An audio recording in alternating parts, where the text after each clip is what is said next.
ஸ்தோத்திரம் தேவாதி தேவனே, இயேசுவே ஸ்தோத்திரம் அப்பா. Thank you Lord Jesus. Praise you Master. தாயின் கருவில் உருவாகும் முன்னே எங்களை தெரிந்தவர் எங்கள் ஆண்டவர். Jesus is the only true God. அவர் மட்டும்தான் உண்மையான தெய்வம். எங்கள் எபினேசர், என்ன நடந்தாலும் எங்கள் கரங்களை பிடித்து இந்த நாள் இந்த நொடி வரைக்கும் எங்களை காத்து வழி நடத்தி வந்த தேவனாக இருக்கிறார். அவர் செய்த ஒவ்வொரு காரியத்தையும் ஒன்றொன்றாக நினைத்து இன்றைக்கு பூர்ண மனதோடும் பூர்ண ஆத்மாவோடும் சக்தியோடும் தேவனை ஆராதிக்கலாமா? இந்த பாடல் மூலமா பாடலாம். என்ன நடந்தாலும் நன்றி தகப்பனே, எங்கள் நம்பிக்கை நீர் மட்டும்தான் ராஜா. எங்கள் கரங்களை விடாத தேவனாக நீர் இருக்கிறீர் இயேசுவே. அதற்காக ஸ்தோத்திரம் தகப்பனே, ஸ்தோத்திரம் ஸ்தோத்திரம்.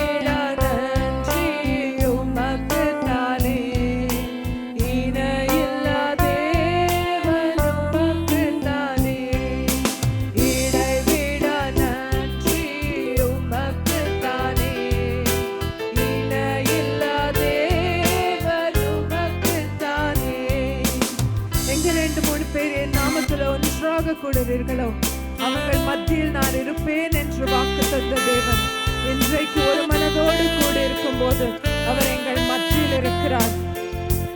உயிருள்ள தேவனை ஆராதித்துக் கொண்டிருக்கிறோம். ஜோராக கரங்களை தட்டி சந்தோஷமாக இந்த பாடலை பாட வேண்டும். Thank you master Jesus.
நாங்கள் பார்த்து கொண்டிருக்கிறோம். இந்த உலகம் முழுவதும் எல்லா விதமான அசமாதானம் நிரம்பி இருக்கிறது.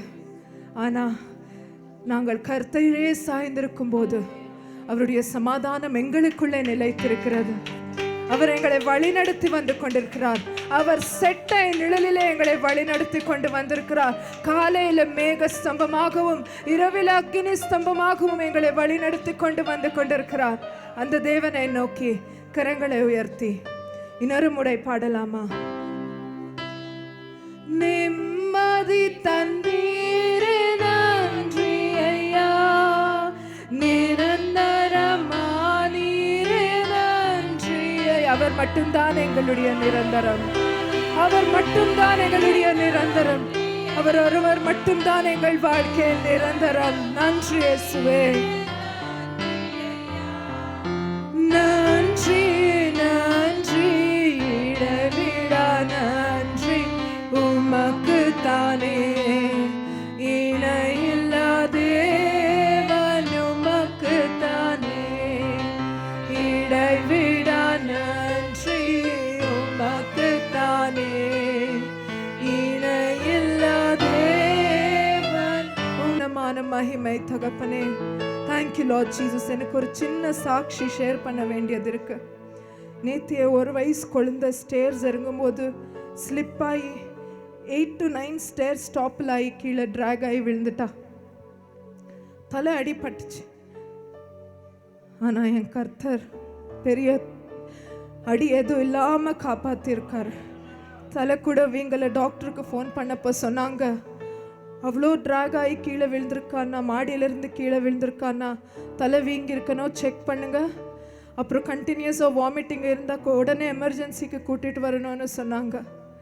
ஆனால் கர்த்தர் சங்கீதம் 91 சொல்கிறபடிக்கு ஒரு ஆபத்து இல்லாமல் குழந்தைய காப்பாற்றிருக்கிறார்.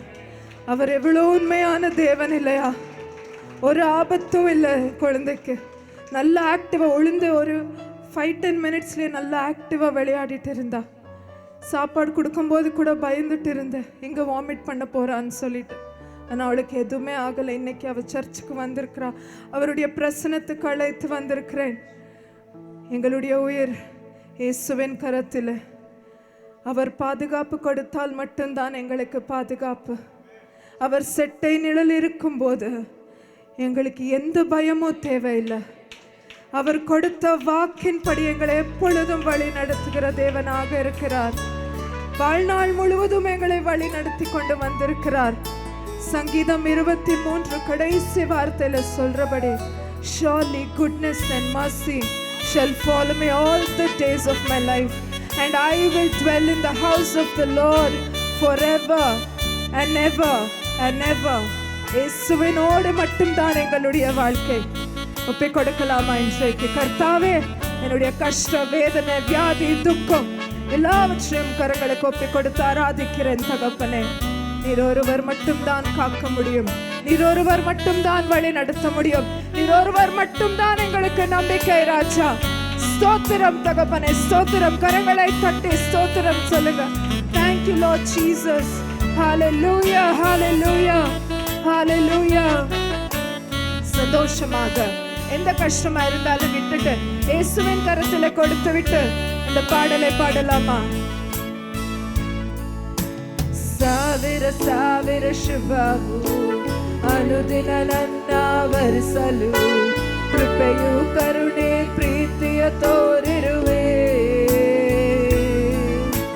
ಸಾವಿರ ಸಾವಿರ ಶುಭವು ಅನುದಿನ ನನ್ನ ವರಿಸಲು ಕೃಪೆಯು ಕರುಣೆ ಪ್ರೀತಿಯ ತೋರಿರುವೆ. ಒಳ್ಳೆಯ ದಿನೇಸರಾಗಿ ನನ್ನ ನಡೆಸುತ್ತಲಿರುವೆ. ಬಂಧಿಸಲು ಮಾತು ಇಲ್ಲವೇ. ಒಳ್ಳೆಯ ದಿನೇಸರಾಗಿ ನನ್ನ ನಡೆಸುತ್ತಲಿರುವೆ. ಬಂಧಿಸಲು ಮಾತು ಇಲ್ಲವೇ.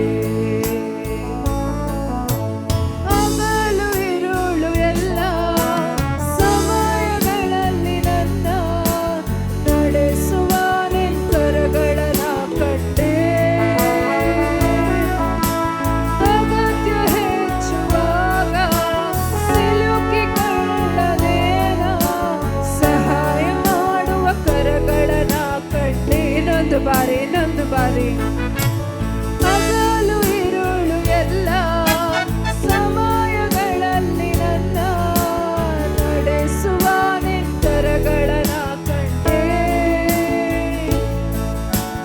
ಅಗತ್ಯ ಹೆಚ್ಚುವಾಗ ಸಿಲುಕಿಕೊಳ್ಳದೇನೋ ಸಹಾಯ ಮಾಡುವ ಕರಗಳನ್ನ ಕಂಡೆ.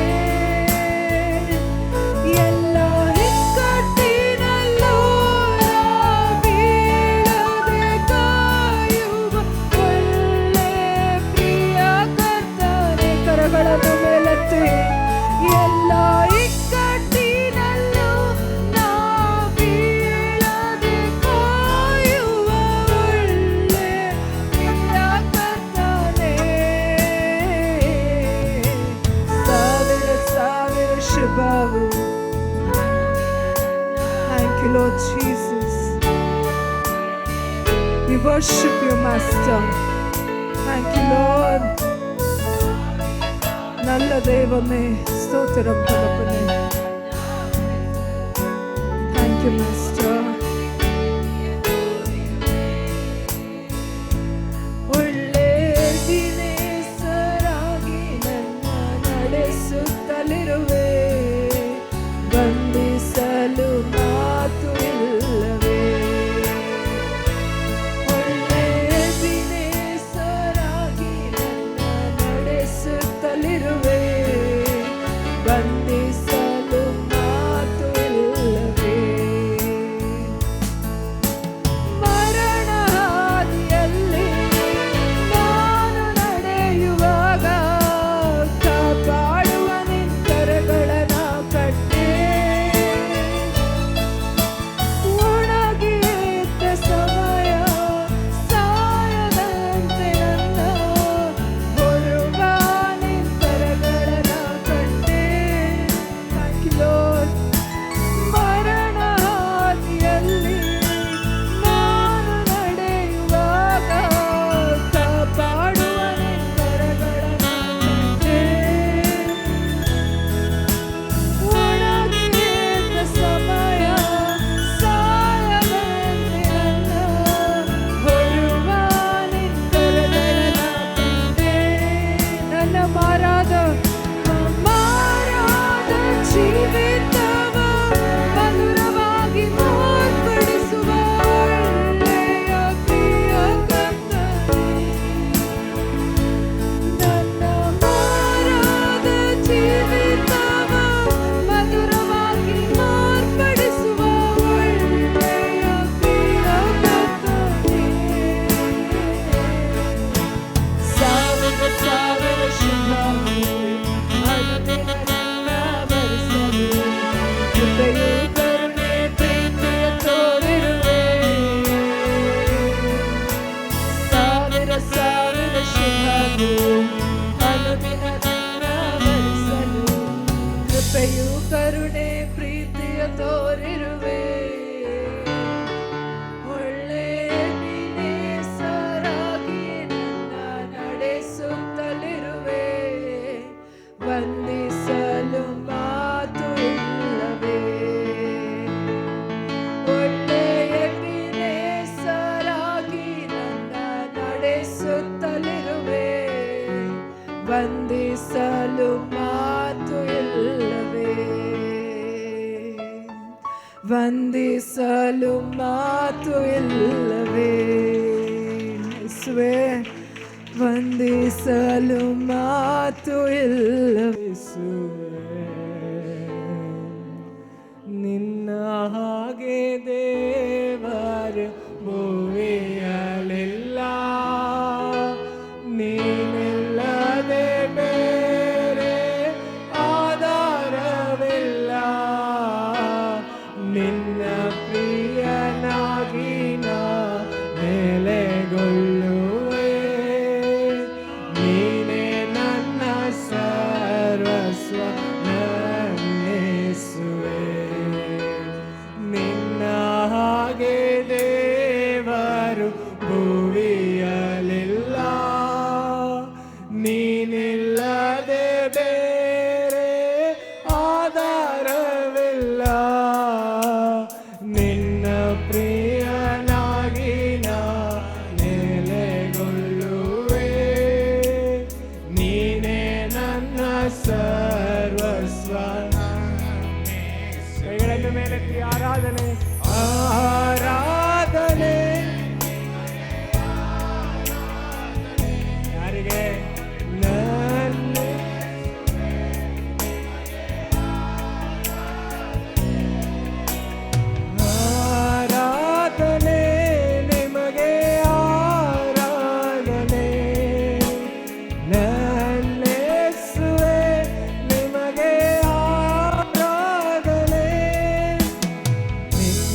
ಶುದ್ಧೀಕರಿಸು ನಿನ್ನ ವಾಕ್ಯದಿಂದಲೇ ನಿಮ್ಮ ಚಿತ್ತದಂತೆ ನನ್ನ ನಡೆಸು ನೀ ಪವಿತ್ರಾತ್ಮದಿಂದ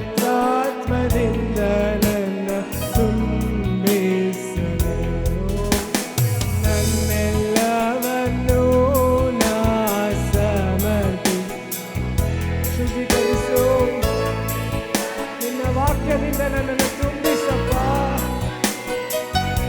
ನಿನ್ನ ಚಿತ್ತದಂತೆ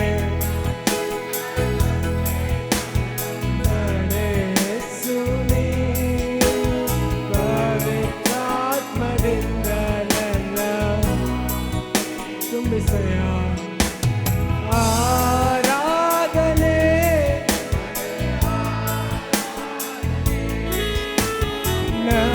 ನನ್ನೇಸುವೆ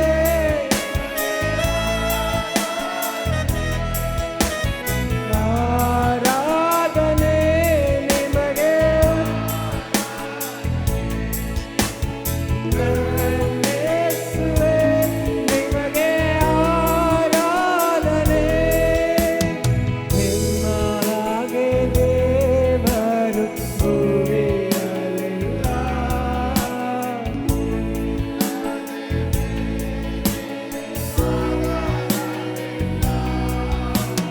ನಿನ್ನ ಪ್ರಿಯನಾಗಿ ನಾ ನೆಲೆಗೊಳ್ಳುವೆ ನೀನೇ ನನ್ನ ಸರ್ವಸ್ವ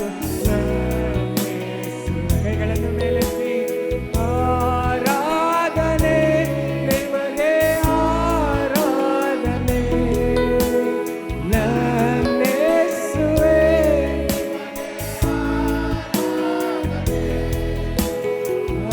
ಆರಾಧನೆ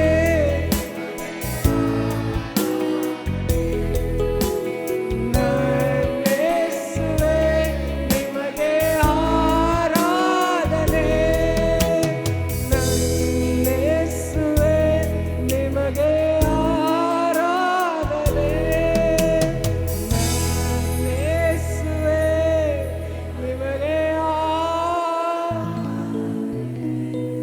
ಯಾರ ಯೇಸು ಗೊತ್ತಾ? ನನ್ನ ಯೇಸು, ನನ್ನ ಯೇಸು, ನನ್ನ ಯೇಸು. ಹಲ್ಲೆಲೂಯಾ, ನನ್ನ ಯೇಸು. ನನ್ನ ಯೇಸುವೇ ನಿಮಗೆ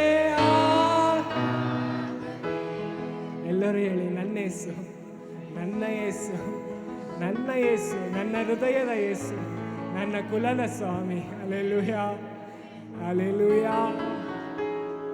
ನನ್ನೆಲ್ಲವನ್ನೂ ನಾ ಸಮರ್ಪಿಸುವೆ ಶುದ್ಧೀಕರಿಸು ನಿನ್ನ ವಾಕ್ಯದಿಂದಲೇ ನಿಮ್ಮ ಚಿತ್ತದಂತೆ ನನ್ನ ನಡೆಸು ನೀ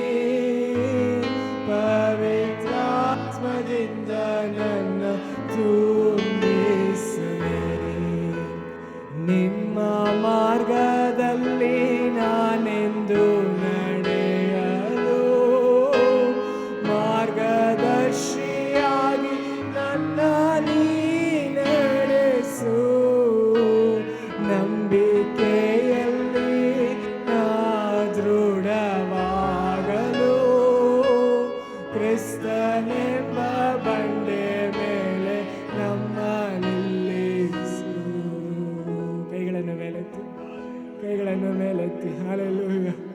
lord, help my unbelief. Lord, Lord, help my unbelief. Lord, help my faithfulness. Lord, help my faith. Lord, ನನಗೆ ನಿನ್ನ ಮೇಲೆ ಇರುವ ನಂಬಿಕೆಯನ್ನು ನನಗೆ ಅಪ್ಪ எனக்கு ಹೆಲ್ಪ್ பண்ணுங்கಪ್ಪ.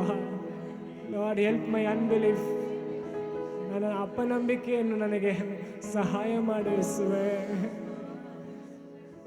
ನಿನ್ನ ನಂಬಿಕೆಯಲ್ಲಿ ನಾನು ಬೆಳೆಯುವಂತೆ ನನಗೆ ಕೃಪೆ ಕೊಡು ಯೇಸಪ್ಪ. ಇದು ನನ್ನ ಪ್ರಾರ್ಥನೆಯಪ್ಪ. ಕ್ರಿಸ್ತನೆಂಬ ಬಂಡೆಯ ಮೇಲೆ ನಮ್ಮ ಮನೆಯು ಕಟ್ಟಪಡುವ ಹಾಗೆ ಯೇಸುವೆ ನನಗೆ ಸಹಾಯ ಮಾಡು. Hallelujah, hallelujah, hallelujah. ಅಪ್ಪ ಪಿದಾವೇ ಅನ್ಬಾನ ದೇವ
பிதாவே அப்பா பிதாவே அன்பான தேவா அருமை ரட்சகரே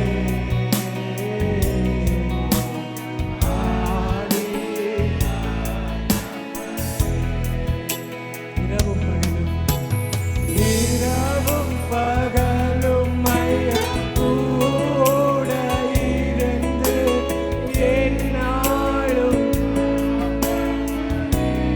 என்னை சும்மா விட்டேன். இரவும் பகலும்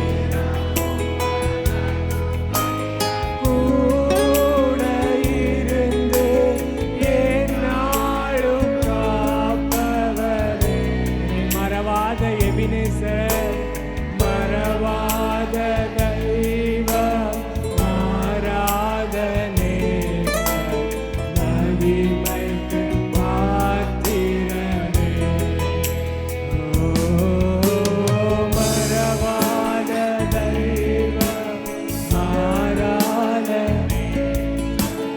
மகிமைக்கு பாத்திரரே பானே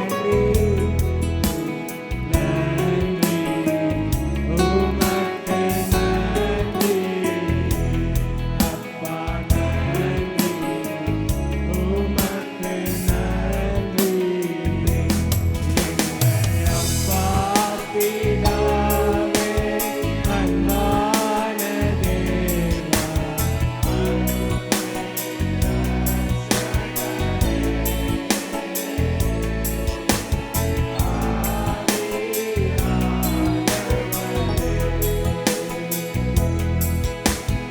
உளையான சேற்றிலே வாழ்ந்த என்னை தூக்கி எடுத்தவரே உளையான சேற்றிலே வாழ்ந்த என்னை தூக்கி எடுத்தீரே கல்வாரி ரத்தம் எனக்காக சிந்தி கழுவி அணைத்தீரே ஹல்லேலூயா கல்வாரி ரத்தம் எனக்காக சிந்தி கழுவி அணைத்தீரே நன்றி உமக்கு நன்றி அப்பா நன்றி உமக்கு நன்றி எங்கள் அப்பா பிதாவே அன்பான தேவா அருமை ரட்சகரே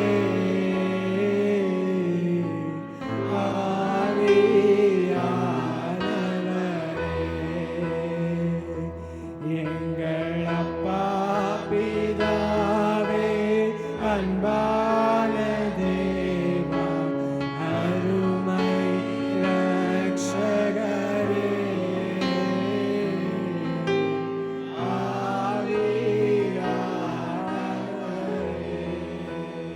அவர் எப்படி போனாரோ அப்படியே வர இருக்கிறார் ஹல்லேலூயா அவர் எப்படி போனாரோ அப்படியே வர இருக்கிறார் ஹல்லேலூயா என் உயிர் தெழுந்த தேவன் ஹல்லேலூயா என் உயிர் தெழுந்த தேவன் ஹல்லேலூயா ஹல்லேலூயா அவர் எப்படி போனாரோ அப்படியே வர இருக்கிறார் ஹல்லேலூயா மணவாளன் வர ஆயத்தமாக இருக்கிறார் ஓ ஹல்லேலூயா சபை ஆயத்தமாக இருக்கிறது சந்தோஷப்படுவோம் ஹல்லேலூயா சந்தோஷப்படுவோம் அவர் நாமத்தில் சந்தோஷப்படுவோம் அவர் போனபடியே வர இருக்கிறார் ஹல்லேலூயா ஹல்லேலூயா எங்கோ நான் வாழ்ந்தேன் அறியாமல் அலைந்தேன் என் நேசர் தேடி வந்தேன் எங்கோ நான் வாழ்ந்தேன் அறியாமல் அலைந்தேன் என் நேசர் தேடி வந்தேன் என்னை நெஞ்சார அணைத்து நெஞ்சார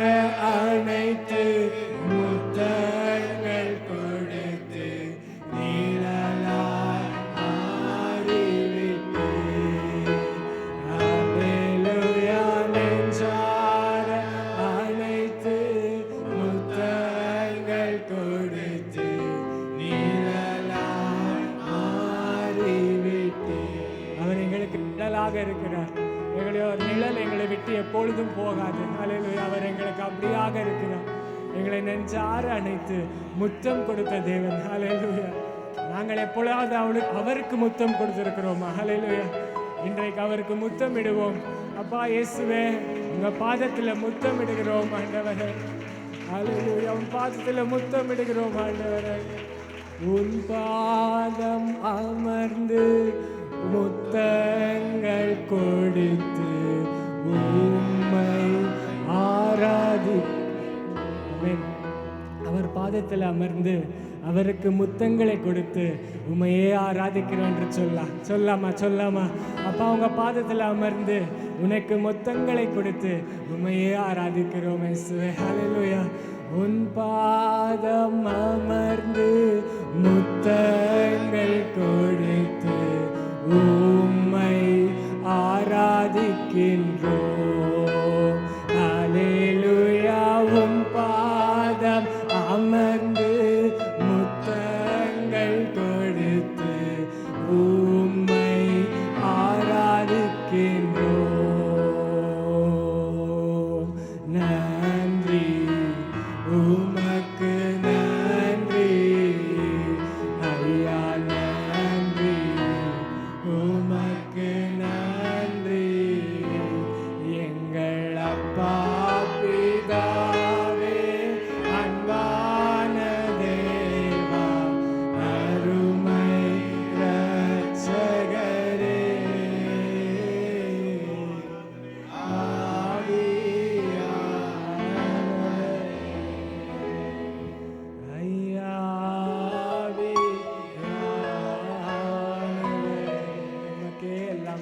ஹalleluya. Thank you Lord. அவர் தீமைகளை நன்மையாக மாற்றுகிற ದೇವನ್. ಎಷ್ಟು ಜನ ವಿಶ್ವಾಸಿಸ್ತೀರಾ?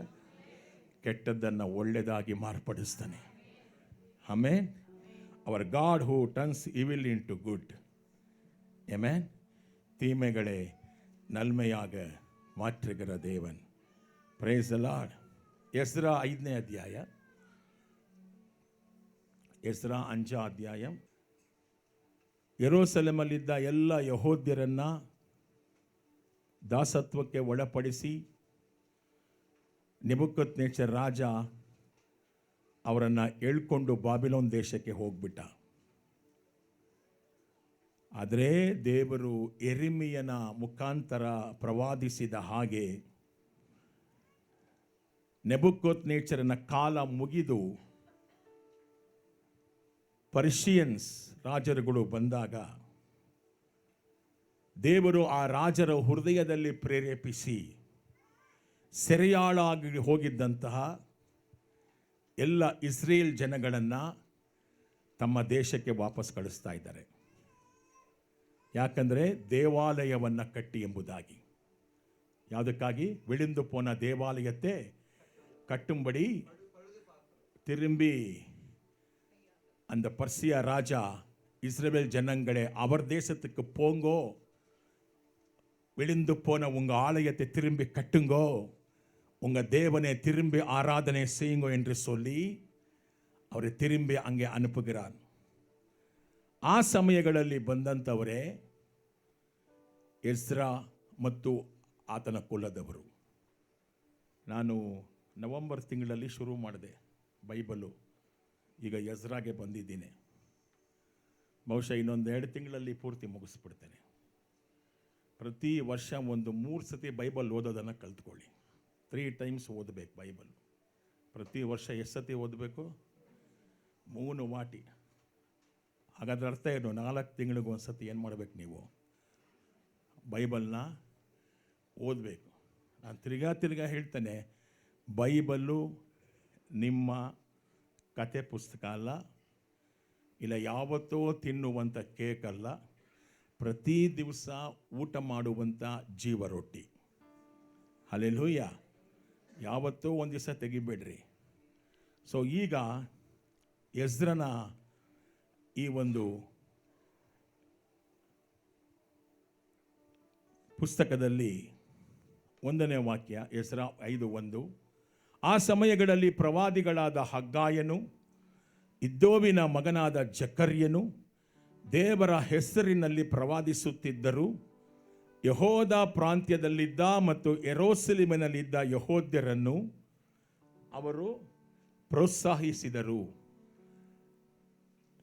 ಎನ್ನ ದೀರ್ಘದರ್ಶಿಗಳ പേരെന്ന ಹಾಗಾಯ್, ಸಕರ್ಯ. ಇವರು 2 பேர் ಎಂದ ಕಾಲದಲ್ಲಿ இருந்தார்? ಎಸ್ರಾ ಕಾಲத்திலே. ಇವರಿಬ್ಬರು ಯಾವ ಕಾಲದಲ್ಲಿ ಇದ್ದವರು? ಹಗ್ಗಾಯನ ಪುಸ್ತಕ ಇದೆಯಾ ಬೈಬಲಲ್ಲಿ? ಜಕರ್ಯನ ಪ್ರವಾದನೆ ಪುಸ್ತಕ ಇದೆಯಾ? ಈ ಇಬ್ಬರು ಪ್ರವಾದಿಗಳು ಯಾವಾಗಿದ್ದವರು? ಎಸ್ರನ ಕಾಲದಲ್ಲಿ ದೇವಾಲಯವನ್ನು ಕಟ್ಟೋದಿಕ್ಕೆ ಪ್ರೋತ್ಸಾಹ ಮಾಡಿದಂಥ ಪ್ರವಾದಿಗಳವರು. Amen, hallelujah. 2ನೇ ವಾಕ್ಯ, ಶೆಲ್ತಿಯೇಲನ ಮಗನಾದ ಜೆರುಬ್ಬಾಬೆಲ್ ಮತ್ತು ಯೋಚಾದಕನ ಮಗನಾದ ಯೆಶುವನು ಯೆರೂಸಲೇಮಿನಲ್ಲಿ ದೇವಾಲಯವನ್ನು ಕಟ್ಟುವ ಕಾರ್ಯವನ್ನು ಮತ್ತೆ ಪ್ರಾರಂಭಿಸಿದರು. ಯಾಕಂದರೆ ದೇವಾಲಯ ಏನಾಗಿದೆ? ನೆಬೂಕದ್ನೆಚ್ಚರ್ ಕಾಲದಲ್ಲಿ ಒಡೆದು ನುಚ್ಚು ನೂರು ಮಾಡಿ ಸುಟ್ಟಾಕ್ಬಿಟ್ಟಿದ್ದಾರೆ. ಅಲ್ಲಿದ್ದಂಥ ಎಲ್ಲ ಸಾಲೋಮನ್ ಮಾಡಿಸಿದಂಥ ಎಲ್ಲ ಬೆಲೆಯುಳ್ಳ ಪಾತ್ರೆಗಳನ್ನು ನೆಬೂಕದ್ನೆಚ್ಚರ್ ರಾಜ ತೆಗೆದುಕೊಂಡೋಗಿ ತನ್ನ ದೇವರ ಆಲಯದಲ್ಲಿ ಇಟ್ಟುಕೊಂಡು ಬಿಟ್ಟ.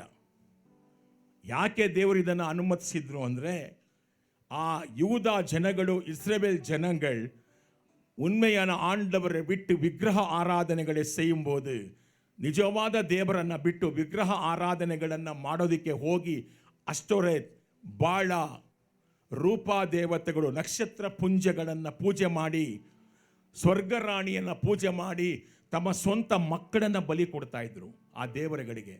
ಇದನ್ನು ಸಹಿಸಲಾರದ ದೇವರು ಏನು ಮಾಡಿದ್ರು? ಅವರನ್ನು ಬಾಬಿಲೋನವ್ರ ಕೈಲಿ ಒಪ್ಪಿಸ್ಕೊಟ್ರು ದೇವರು. ಈಗ ಬಾಬಿಲೋನ್ ಕಾಲ ಮುಗೀತು, ಪರ್ಷಿಯ ರಾಜ ಬಂದ. ಪರ್ಷಿಯ ರಾಜ ಬಂದ ಮೇಲೆ ದೇವರು ಮಾತಾಡಿದ್ರು ಅವನ ಹತ್ರ. ಅವನೆಲ್ಲರನ್ನು ಏನು ಮಾಡ್ದ? ವಾಪಸ್ ಕಳಿಸ್ತಾ. ಯಾತಕ್ಕೆ? ದೇವಾಲಯವನ್ನು ಕಟ್ಟುವ ಕಾರ್ಯವನ್ನು ಮತ್ತೆ ಪ್ರಾರಂಭಿಸಿದರು. ದೇವರ ಪ್ರವಾದಿಗಳೆಲ್ಲರೂ ಅವರೊಂದಿಗಿದ್ದು ಅವರನ್ನು ಏನು ಮಾಡಿದ್ರಂತೆ? ಪ್ರೋತ್ಸಾಹ ಪಡಿಸುತ್ತಿದ್ದರು. ಆಮೇಲೆ தேவனுடைய தீர்க்கதரிசிகள் அவரோடு இருந்து அவரை என்ன செய்தார்? உற்சாகப்படுத்தினார். ஆண்டவருடைய வார்த்தைகளை சொல்லி பயப்படாதீங்கள், நீங்கள் கட்டும்போது ஆண்டவருடைய கரத்தை நீங்கள் பார்க்க போகிறீர்கள் என்று சொல்லி ಅವரை ಉತ್ಸಾಹಪಡ್ತಿನಾರ್. ದೇವರ ಕರವನ್ನು ನೀವು ನೋಡ್ತೀರ ಎಂಬುದಾಗಿ ಪ್ರವಾದಿಗಳೇನು ಮಾಡಿದ್ರು? ಅವರನ್ನು ಪ್ರೋತ್ಸಾಹಪಡಿಸಿದ್ರು. ಆಮೇನ್. ಕೈಗಳನ್ನು 3ನೇ ವಾಕ್ಯ ಬೇಗ. ಆ ಸಮಯದಲ್ಲಿ ಯುಪ್ರಟಿಸ್ ನದಿಯ ಪಶ್ಚಿಮದ ಪ್ರಾಂತ್ಯದ ರಾಜ್ಯಪಾಲನಾಗಿದ್ದ ತತ್ತೈನೇ, ಶೆತರ್ಬೋಜನೈ ಮತ್ತು ಅವರ ಸಂಗಡಿಗರು ಜೆರುಬ್ಬಾಬೆಲ್, ಯೆಶುವ ಮತ್ತು ಅವರ ಜೊತೆಗಾರರ ಬಳಿಗೆ ಬಂದು, ನಿಮಗೆ ದೇವಾಲಯವನ್ನು ಮತ್ತೆ ಕಟ್ಟಲು ಮತ್ತು ಅದನ್ನು ಹೊಸದಾಗಿ ಮಾಡಲು ಅಪ್ಪಣೆ ಕೊಟ್ಟವರು ಯಾರು? ಹಲ್ಲೆಲೂಯಾ. ಈ ದೇವಾಲಯ ಕಟ್ಟಲ್ಪಡಬಾರ್ದು. ಕಟ್ಟಲ್ಪಟ್ರೆ ಇಸ್ರೇಲ್ ಜನ ಏನಾಗ್ತಾರೆ? ಸ್ಟ್ರಾಂಗ್ ಆಗ್ತಾರೆ. ಸ್ಟ್ರಾಂಗ್ ಆದ್ರೆ ಏನಾಗುತ್ತೆ? ಅವರ ಒಂದು ಆಡಳಿತ ಅಧಿಕಾರವೆಲ್ಲವೂ ಏನಾಗುತ್ತೆ? ಶತ್ರುವಿನ ಕ್ರಿಯೆಗಳೆಲ್ಲವೂ ನಾಶವಾಗತ್ತೆ. ಅವರ ದೇವರುಗಳನ್ನು ಅವರು ಪೂಜೆ ಮಾಡ್ತಾ ಇದ್ರು. ಆದರೆ ಈಗ ಇಲ್ಲಿ ದೇವಾಲಯ ಕಟ್ಟಲ್ಪಟ್ರೆ ಸತ್ಯ ದೇವರನ್ನ ಆರಾಧಿಸ್ತಾರೆ, ಬಲಿಗಳನ್ನು ಅರ್ಪಿಸ್ತಾರೆ, ಸರ್ವಾಂಗ ಹೋಮಗಳನ್ನು ಅರ್ಪಿಸ್ತಾರೆ. ಅದರಿಂದ ದೇವರ ನಾಮ ಮಹಿಮೆ ಪಡುತ್ತೆ. ನಮಗಿಲ್ಲಿ ಏನಾಗತ್ತೆ? ತೊಂದರೆ ಆಗತ್ತೆ. ಆದ್ರಿಂದ ಇವರು ಯಾವುದೇ ಕಾರಣಕ್ಕೂ ಏನು ಮಾಡಬಾರ್ದು? ದೇವರ ಆಲಯವನ್ನು ಕಟ್ಟಬಾರ್ದು ಎಂಬುದಾಗಿ ಏನು ಮಾಡಿದ್ರು? ತತ್ತೈನೇ ಮತ್ತು ಇನ್ನೊಬ್ಬ ಬಂದು ಅವನ ಹೆಸರೇನು? ಶತರ್ಬೋಜನೈ. ಅಪ್ಪ, ಹೆಸರು ಹೇಳೋದಕ್ಕೆ ಆಗಲ್ಲ ಅಲ್ವಾ? ಅವರಿಬ್ಬರು ಬಂದು ಏನು ಮಾಡಿದ್ರು? ತಡೆ ಮಾಡಿದ್ರು. ஆண்டவருடைய சபையை, அந்த ஆலயத்தை கட்டாதபடி என்ன செய்தார்? தடை செய்தார். ಯಾವತ್ತೂ ನೋಡಿ, ದೇವರ ಕಾರ್ಯಗಳಿಗೆ, ದೇವರ ಸುವಾರ್ತೆಗೆ, ದೇವರ ಸಭೆಗಳು ಕಟ್ಟಲ್ಪಡುವಾಗ ತೊಂದರೆ ಆಗೇ ಆಗತ್ತೆ. ತೊಂದರೆ ಆಗೇ ಆಗತ್ತೆ. ಶತ್ರು ಬಿಡೋದಿಲ್ಲ. ಎಲ್ಲೆಲ್ಲಿ ದೇವರಾಲಯ ಕಟ್ಟಲ್ಪಡತ್ತೆ, ಎಲ್ಲೆಲ್ಲಿ ಸುವಾರ್ತೆ ಸಾರಲ್ಪಡತ್ತೆ, ಎಲ್ಲೆಲ್ಲಿ ದೇವರ ನಾಮ ಮಹಿಮೆ ಪಡತ್ತೆ, ಅಂಥ ಕಡೆಯಲ್ಲಿ ಶತ್ರುಗಳು ಬಂದು ಏನು ಮಾಡ್ತಾರೆ? ತಡೆ ಮಾಡೇ ಮಾಡ್ತಾರೆ. ಈಗಿನ ಕಾಲದಲ್ಲಿ ನಾನು ಹೇಳ್ತಿರೋದು, ಆಗಿನ ಕಾಲದಲ್ಲೂ ಇತ್ತು, ಈಗಿನ ಕಾಲದಲ್ಲೂ ಏನೋ ಅದು ಕಡಿಮೆ ಆಗಿಲ್ಲ, ಇನ್ನೂ ಜಾಸ್ತಿ ಆಗಿದೆ. ಆದರೆ ಭಯ ಪಡುವಂಥ ಅಗತ್ಯವಿಲ್ಲ. ದೇವರು ತಾನು ಅಂದುಕೊಂಡಿದ್ದನ್ನು ನೆರವೇರಿಸ್ತಾನೆ. ಹಲ್ಲೆಲೂಯ. ಮುಂದಕ್ಕೆ ಹೋಗೋಣ. 4ನೇ ವಾಕ್ಯ ಬೇಗ. ಈ ಕಾರ್ಯದಲ್ಲಿ ಕೆಲಸ ಮಾಡುವವರ ಹೆಸರುಗಳು ಏನು ಎಂದು ವಿಚಾರಿಸಿದರು. 5ನೇ ವಾಕ್ಯ. ಆದರೆ ಯೆಹೂದ್ಯ ನಾಯಕರ ಮೇಲೆ ಏನಿತ್ತು? ದೇವರ ಕೃಪಾ ಕಟಾಕ್ಷವಿತ್ತು. ಆಮೆನ್. ದೇವರ ಆಲಯವನ್ನು ಕಟ್ಟುವಂಥವರ ಮೇಲೆ ಏನಿತ್ತು? ದೇವರ ಕೃಪಾ ಕಟಾಕ್ಷವಿತ್ತು. ಕೈಗಳನ್ನು ಮೇಲೆ ಕೆತ್ತಿ. ಯಾರ್ಯಾರು ದೇವರ ಕೆಲಸವನ್ನು ಮಾಡ್ತೀರಾ, ದೇವರಿಗಾಗಿ ಸೇವೆ ಮಾಡ್ತೀರಾ, ದೇವರಿಗಾಗಿ ದುಡಿತೀರಾ, ದೇವರ ಕೃಪಾ ಕಟಾಕ್ಷ ನಿಮ್ಮ ಮೇಲೆ ಯಾವಾಗಲೂ ಇರುತ್ತೆ. ಭಯ ಪಡುವ ಅಗತ್ಯವಿಲ್ಲ. ರಾಜನಾದ ದಾರ್ಯಾವೇಶನಿಗೆ ವರದಿ ತಲುಪಿಸಿ ಏನು ಮಾಡಿದ್ರು? ಉತ್ತರವನ್ನು ಕಳಿಸುವ ತನಕ ನಾಯಕರು ಕಟ್ಟಡದ ಕೆಲಸವನ್ನು ಮುಂದುವರಿಸುತ್ತಲೇ ಇದ್ದರು. ಈಗ ಪರ್ಷಿಯ ರಾಜನಿಗೆ ಏನು ಮಾಡ್ತಿದ್ದಾರೆ? ವರದಿಯನ್ನು ಒಪ್ಪಿಸ್ತಾ ಇದ್ದಾರೆ. ಇವರು ಬಂದು ಏನು ಮಾಡ್ತಿದ್ದಾರೆ? ಇಸ್ರೇಲ್ ಜನಗಳು ಆ ದೇವರ ಆಲಯವನ್ನು ತಿರುಗಾ ಕಟ್ತಾ ಇದ್ದಾರೆ ಎಂಬುದಾಗಿ ಆ ದಾರ್ಯಾವೇಶ ರಾಜನಿಗೆ, அந்த ಪರ್ಷಿಯ ರಾಜனுக்கு இந்த ஜனங்கள் சொல்லிக் கொண்டிருக்கிறார். 6ನೇ ವಾಕ್ಯ ಬೇಗ. ಯೂಫ್ರೆಟಿಸ್ ನದಿಯ ಪಶ್ಚಿಮದ ಪ್ರಾಂತ್ಯದ ರಾಜ್ಯಪಾಲ ತತ್ತೈನಿ, ಶತರ್ಬೋಜನಯಿ ಮತ್ತು ಪ್ರಮುಖರು ರಾಜನಾದ ದಾರ್ಯಾವೇಶನಿಗೆ ಏನು ಮಾಡಿದ್ರಂತೆ?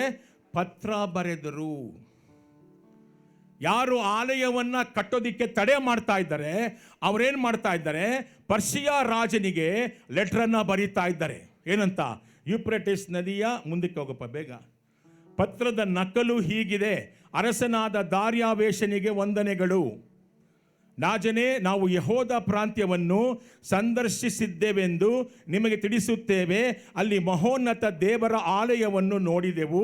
ಯೆಹೂದ ಪ್ರಾಂತ್ಯದ ಜನರು ದೊಡ್ಡ ಕಲ್ಲುಗಳಿಂದ ದೇವರ ಆಲಯವನ್ನು ಕಟ್ಟುತ್ತಿದ್ದಾರೆ. ದೊಡ್ಡ ದೊಡ್ಡ ಮರದ ತೊಲೆಗಳನ್ನು ಗೋಡೆಯ ಮೇಲೆ ಕುಳ್ಳರಿಸಿದ್ದಾರೆ. ಯೆಹೂದ ಪ್ರಾಂತ್ಯದ ಜನರು ಜಾಗರೂಕತೆಯಿಂದಲೂ ತುಂಬ ಪ್ರಯಾಸದಿಂದಲೂ ಕಾರ್ಯವನ್ನು ನಡೆಸುತ್ತಿದ್ದಾರೆ. ಬಹಳ ವೇಗವಾಗಿ ಕೆಲಸ ಮುಂದುವರಿಯುತ್ತಿರುವುದರಿಂದ ದೇವಾಲಯವು ಬೇಗನೆ ಸಂಪೂರ್ಣವಾಗಬಹುದು. 9ನೇ ವಾಕ್ಯ.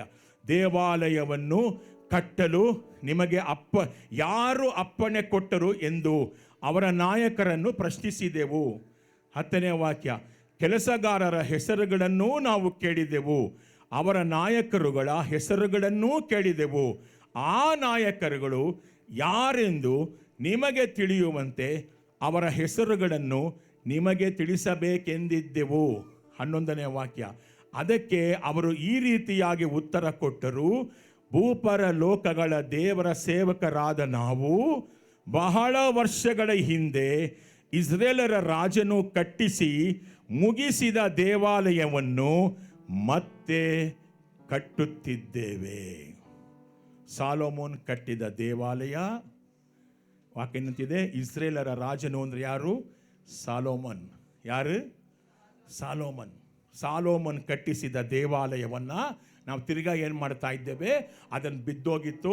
ನೆಬೂಕದ್ನೆಚ್ಚರ್ ರಾಜ ಬಂದು ಅದನ್ನು ಹಾಳು ಮಾಡಿಬಿಟ್ಟ, ಸುಟ್ಟಾಕ್ಬಿಟ್ಟ. ಆದರೆ ನಾವು ತಿರ್ಗಾ ಏನು ಮಾಡ್ತಾ ಇದ್ದೇವೆ? ಸರ್ವಶಕ್ತನಾದ ದೇವರ ಆಲಯವನ್ನು ತಿರ್ಗಾ ಕಟ್ಟುತ್ತಾ ಇದ್ದೇವೆ. ಅಡ್ಡಿ ಮಾಡುವಂಥವ್ರು ಏನು ಮಾಡ್ತಿದ್ದಾರೆ? ಈಗ ರಾಜನಿಗೆ ಏನು ಮಾಡ್ತಾ ಇದ್ದಾರೆ? ಪತ್ರವನ್ನು ಬರಿತಾ ಇದ್ದಾರೆ. ராஜாவுக்கு என்ன செய்தார்? லெட்டர் எழுதினார். இந்த கட்டி கொண்டிருக்கிற இந்த ஆலயம் எப்படியாகிலும் என்ன ஆகணும்? ತಡೆ செய்யப்பட வேண்டும், ತಡೆಯಾಗಬೇಕು ಎಂಬುದಾಗಿ ಅನ್ಯ ದೇವರುಗಳನ್ನು ಹಿಂಬಾಲಿಸುವಂಥ ಆ ಒಂದು ರಾಜ್ಯಪಾಲರು, ಗವರ್ನರ್ಸು ತಡೆ ಮಾಡ್ತಾ ಇದ್ದಾರೆ. ನಾವು 6ನೇ ಅಧ್ಯಾಯಕ್ಕೆ ಹೋಗೋಣ. 6ನೇ ವಾಕ್ಯದಿಂದ ಓದೋಣ. ಏನು ಬಂತು ಉತ್ತರ? ಯಾರಿಗೆ ಲೆಟ್ರ್ ಬರೆದ್ರವರು? ದಾರ್ಯಾವೇಶನಿಗೆ. ಈಗ ವಾಪಸ್ ಯಾರು ಬರೀತಾ ಇದ್ದಾರೆ? ಪರ್ಷಿಯ ರಾಜನಾಗಿರುವಂಥ ದಾರ್ಯಾವೇಶ ಏನು ಮಾಡ್ತಾ ಇದ್ದಾನೆ? ದಾರ್ಯಾವೇಶನಾದ ನಾನು ಯೂಫ್ರೆಟಿಸ್ ನದಿಯ ಪಶ್ಚಿಮ ಪ್ರಾಂತ್ಯಕ್ಕೆ ರಾಜ್ಯಪಾಲನಾಗಿರುವ ತತೈನಿ ಎಂಬ ನಿನಗೂ ಶತರ್ಬೋಜನೆ ಮತ್ತು ಆ ಪ್ರಾಂತ್ಯದ ಎಲ್ಲ ಅಧಿಕಾರಿಗಳಿಗೂ ಕೇಳಿಕೊಳ್ಳುವುದೇನೆಂದರೆ, ಅಲ್ಲ, ಆಜ್ಞೆ ಮಾಡ್ತೇನೆ, ನಾನು ರಾಜ, ಆಜ್ಞೆ ಮಾಡ್ತೇನೆ, ನಾನು ಎಲ್ಲ ಕಟ್ಟಲೆ ಕೊಡುಕರೆ, ಯೆರೂಸಲೇಮಿನಿಂದ ನೀವೇನಾಗಿ தூரமாகி நீங்க அந்த இடத்துல போகக்கூடாது. தேவாலயம் கட்டி கொண்டிருக்கிற அந்த ஜனங்களுக்கு நீங்க ஒரு தடையும் கொண்டு வரக்கூடாது. ಯಾರು சொல்றது? ದಾರ್ಯಾವೇಶ್ ರಾಜ. ಆಮೇಲೆ 10ನೇ ವಾಕ್ಯ ಹಾಕಪ್ಪ.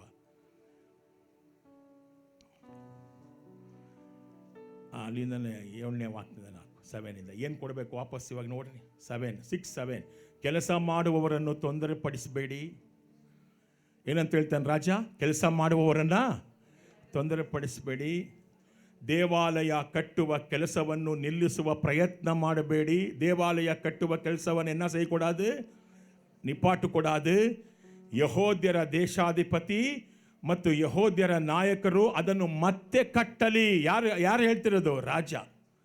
ಹಿಂದಿನ ದೇವಾಲಯವಿದ್ದಲ್ಲಿಯೇ ಹೊಸದನ್ನು ಕಟ್ಟಲಿ. ಹೆಂಗೆ பழசிருந்துச்சோ அங்கேயே கட்டட்டும். சாலோமன் கட்டின தேவாலயத்தின் இடத்திலேயே அவர் திரும்பಿ ಕಟ್ಟட்டும். 8ನೇ ವಾಕ್ಯ. ಈಗ ನಾನು ನಿಮ್ಗೆ ಕೊಡುವ ಆಜ್ಞೆ ಏನೆಂದರೆ, ಏನು ಆಜ್ಞೆ ಕೊಡ್ತಾ ಇದ್ದಾನೆ? ಅವ್ರು ಸುಮ್ಮನೆ ಇದ್ದಿದ್ರೆ ಆಗ್ತಾ ಇತ್ತು. ಈಗೇನಂತ ಆಜ್ಞೆ ಕೊಟ್ಟ? ದೇವಾಲಯ ಕಟ್ಟುವ ಯಹೂದ್ಯ ನಾವಿಕರಿಗೆ ನೀವು ಸಂಪೂರ್ಣ ಖರ್ಚನ್ನು ಸರ್ಕಾರದ ಖಜಾನೆಯಿಂದ ಕೊಡಬೇಕು. ಇದಕ್ಕೆ ಬೇಕಾದ ಹಣವನ್ನು ಯುಫ್ರೆಟಿಸ್ ನದಿಯ ಪಶ್ಚಿಮ ಪ್ರಾಂತ್ಯದ ಜನರಿಂದ ತೆರಿಗೆ ವಸೂಲಿ ಮಾಡಿದ ಹಣದಿಂದ ಕೊಡಬೇಕು. ಈ ಕೆಲಸವನ್ನು ನೀವು ಬೇಗನೆ ಮಾಡಬೇಕು. ದೇವಾಲಯದ ಕೆಲಸ ನಿಂತು ಹೋಗಬಾರದು. ஹல்லேலூயா. அந்த ஜனங்கள் தீமை செய்யும்படி வந்தார், ஆனா ஆண்டவரோ நன்மையே செய்தார். ஹல்லேலூயா. ಆ ತಡೆ ಮಾಡುವಂತ ರಾಜ್ಯಪಾಲರು ಬೇರೆ ದೇಶದವರು ಬಂದು ಏನ್ ಮಾಡಿದ್ರು? ತಡೆ ಮಾಡೋದಕ್ಕೆ ಬಂದರು. ಆದರೆ ಕರ್ತನು ಆ ತಡೆಯನ್ನ, ಆ ಕೆಟ್ಟದ್ದನ್ನ ಒಳ್ಳೆದಾಗಿ ಮಾರ್ಪಡಿಸ್ದ. ಏನಂತ ಹೇಳಿದ್ರು? ನೀವೀಗ ಬರೀ ತಡೆ ಮಾಡೋದು ಮಾತ್ರವಲ್ಲ, ಅದಕ್ಕೆ ಏನು ಖರ್ಚಾಗುತ್ತೋ ಯಾರು ಕೊಡಬೇಕೀಗ? ಹೇಳ್ರಿ ಯಾರು ಕೊಡಬೇಕು? ವಾಕ್ಯ ಏನಂತಿದ್ದ? ನಾವಲ್ಲ ರೀ. ಯಾರು ಕೊಡಬೇಕು? ಯಾರು ತಡೆ ಮಾಡಿದ್ರು ಆ ರಾಜ್ಯಪಾಲರು ಏನು ಮಾಡಬೇಕು? ಗವರ್ನರ್ಸು ನೀವೇ ಕೊಡಬೇಕು. ಏನೇನು ಕೊಡಬೇಕು? ದೇವಾಲಯದ ಕಟ್ಟುವ ಯಹೂದ್ಯ ನಾಯಕರಿಗೆ ನೀವು ಸಂಪೂರ್ಣ ಖರ್ಚನ್ನು ಎಲ್ಲಿಂದ ಕೊಡಬೇಕು? ಸರ್ಕಾರದ ಖಜಾನೆಯಿಂದ ಕೊಡಬೇಕು. ಹೇಗೆ ಕೊಡಬೇಕು? ನೀವು ತೆರಿಗೆ ವಸೂಲಿ ಮಾಡಿ ನಿಮ್ಮ ಜನರ ಹತ್ರ ಟ್ಯಾಕ್ಸ್ ಹಾಕಿ ಆ ದುಡ್ಡನ್ನು ತಂದು ದೇವಾಲಯ ಕಟ್ಟೋದಕ್ಕೆ ಸಹಾಯ ಮಾಡಿ. ಆಮೇಲೆ ಹಲ್ಲೇಲೂಯಾ. 9ನೇ ವಾಕ್ಯ. ಆ ಜನರಿಗೆ ಏನು ಅವಶ್ಯಕತೆ ಇದೆಯೋ, 9ನೇ ವಚನ 6-9 ಅದನ್ನು ಪೂರೈಸಬೇಕು. ಅವ್ರಿಗೇನು ಕೊಡಬೇಕು? ಎಳೆ ಹೋರಿಗಳು, ಟಗರುಗಳು, ಗಂಡು ಕುರಿಗಳು, ಪರಲೋಕ ದೇವರಿಗೆ ಯಜ್ಞವನ್ನು ಅರ್ಪಿಸಲು ಬೇಕಾಗಿದ್ದರೆ ಅವುಗಳನ್ನು ಕೊಡಿರಿ. ಯೆರೂಸಲೇಮಿನ ಯಾಜಕರು ಗೋಧಿ, ಉಪ್ಪು, ದ್ರಾಕ್ಷರಸ, ಎಣ್ಣೆ ಬೇಕು ಎಂದು ಹೇಳಿದರೆ ಅದನ್ನೂ ಕೂಡ ತಿಂಗಳಿಗೆ ಒಂದ್ಸತಿ ಅಲ್ಲ, ಪ್ರತಿದಿನ ಏನು ಕೊಡಬೇಕಂತೆ? ನೀವು ಕೊಡಬೇಕು. ಕೆಟ್ಟದ್ದು ಮಾಡೋದಕ್ಕೆ ನೋಡಿದ್ರು, ದೇವರು ಈಗ ಒಳ್ಳೆಯದನ್ನೇ ಮಾಡ್ತಾ ಇದ್ದಾನೆ. ஹல்லேலூயா. அவர் அந்த தேவாலயத்தை கட்டாதபடி அவர் செய்ததுக்கு பார்த்தார், ஆனா என் ஆண்டவரோ நன்மையை செய்தார். 10ನೇ ವಾಕ್ಯ. ಅವುಗಳನ್ನು ಯೆರೂಸಲೇಮಿನ ಯಾಜಕರಿಗೆ ಕೊಡಿರಿ. ಅವುಗಳನ್ನು ಯಜ್ಞವಾಗಿ ಸಮರ್ಪಿಸಿದಾಗ ಪರಲೋಕದ ದೇವರು ಅದನ್ನು ಮೆಚ್ಚುವನು. ಯಾಜಕರು ನನಗಾಗಿಯೂ ನನ್ನ ಮಕ್ಕಳಿಗಾಗಿಯೂ ಪ್ರಾರ್ಥಿಸಲಿ. ಯಾರು ಕೇಳ್ಕೊತಾ ಇದ್ದಾರೆ? யார் கேள்வித்தா இದ್ದಾರೆ? எனக்கும் என் பிள்ளைகளுக்கும் அங்கிருக்கிற ஆசாரியர்கள் ஜபிக்கட்டும். ನನಗೂ ನನ್ನ ಮಕ್ಕಳಿಗೂ ಆ ದೇವಾಲಯವನ್ನ ಕಟ್ಟುತ್ತಿರುವಂತ ಯಾಜಕರು, ಅಂದ್ರೆ ಇಸ್ರಾಯೇಲಿನ ಯಾಜಕರು ಏನ್ ಮಾಡಲಿ? ಪ್ರಾರ್ಥನೆ ಮಾಡಲಿ. ಯಾಕಂದ್ರೆ ಅವರ ದೇವರು ಉನ್ನತನಾದವನು. 11ನೇ ವಾಕ್ಯ. 11 ಮಾತ್ರವಲ್ಲದೆ ನನ್ನ ಆಜ್ಞೆ ಏನೆಂದರೆ, ಯಾವನಾದರೂ ನನ್ನ ಆಜ್ಞೆಯನ್ನು ಬದಲಾಯಿಸಿದರೆ ಅವನ ಮನೆಯಿಂದಲೇ ಒಂದು ತೊಲೆಯನ್ನು ಎಳೆದು ಅದನ್ನು ಶೂಲವಾಗಿ ಮಾಡಿ ಅವನನ್ನು ಅದಕ್ಕೆ ನೇತು ಹಾಕಬೇಕು. ಅವನ ಮನೆಯನ್ನು ಕೆಡವಿ ಅದನ್ನು ಮಣ್ಣು ದಿಬ್ಬವನ್ನಾಗಿ ಮಾಡಬೇಕು. 12ನೇ ವಾಕ್ಯ 12. ಯೆರೂಸಲೇಮಿನಲ್ಲಿ ದೇವರು ತನ್ನ ಹೆಸರನ್ನು ಸ್ಥಾಪಿಸಿರುತ್ತಾನೆ. ಆದ್ದರಿಂದ ಯಾವ ಅರಸನಾಗಲಿ ಅಧಿಕಾರಿಯಾಗಲಿ ಈ ಆಜ್ಞೆಗೆ ವಿರುದ್ಧವಾಗಿ ನಡೆದರೆ ದೇವರೇ ಅವನನ್ನು ಸೋಲಿಸುವನು. ಯಾರಾದರೂ ಆ ದೇವಾಲಯವನ್ನು ಕೆಡವಲು ಪ್ರಯತ್ನಿಸಿದರೆ ಅಂಥವರನ್ನು ದೇವರೇ ನಾಶ ಮಾಡುವನು. ಇದನ್ನು ದಾರ್ಯಾವೇಶನೆಂಬ ನಾನೇ ಆಜ್ಞಾಪಿಸುತ್ತಿರುತ್ತೇನೆ. ಈ ಆಜ್ಞೆಯನ್ನು ಬೇಗನೆ ಮತ್ತು ಸಂಪೂರ್ಣವಾಗಿ ನೆರವೇರಿಸಬೇಕು. Hallelujah, hallelujah. ಕೈಗಳನ್ನು ಮೇಲಕ್ಕೆತ್ತಿ ನಾನು ನಿಮಗೋಸ್ಕರ ಪ್ರಾರ್ಥಿಸ್ತಾ ಇದ್ದೇನೆ. ನಿಮ್ಮ ಜೀವನದಲ್ಲಿ, ನಿಮ್ಮ ಬದುಕಿನಲ್ಲಿ, ನಿಮ್ಮ ಆತ್ಮಿಕ ಜೀವಿತಕ್ಕೆ ವಿರೋಧವಾಗಿ ಯಾವುದೇ ದುರಾತ್ಮನ ಕ್ರಿಯೆಗಳು, ಮನುಷ್ಯರು ನಿಮಗೆ ವಿರೋಧವಾಗಿ ಕಾರ್ಯ ಮಾಡ್ತಾ ಇದ್ರೆ, ಕರ್ತನು ಈ ದಿನದಲ್ಲಿ ಈ ಸಂದೇಶ ನೀವು ಕೇಳುವಾಗಲೇ ಅವೆಲ್ಲವನ್ನು ನಿಮಗೆ ಒಳ್ಳೆಯದಾಗಿ ಮಾರ್ಪಡಿಸ್ತಾನೆ. ರಿಸೀವ್ ಮಾಡ್ತೀರಾ? ಈ ಪ್ರವಾದನೆ ರಿಸೀವ್ ಮಾಡ್ತೀರಾ? தீமைகளே நன்மையாக அவர் மாற்ற போகிறார். அந்த வல்லமை உங்கள் மேலே இறங்கி கொண்டிருக்குது. உங்கள் விரோதமா செயல்படுகிற எந்த ஆவிகளும் எந்த மனிதனுடைய செயல்களும் நடக்காது. கர்த்தர் நன்மையாக செய்ய போகிறார். ದೇವರು ಒಳ್ಳೆದಾಗಿ ಮಾರ್ಪಡಿಸ್ತಾ ಇದ್ದಾನೆ. God is good.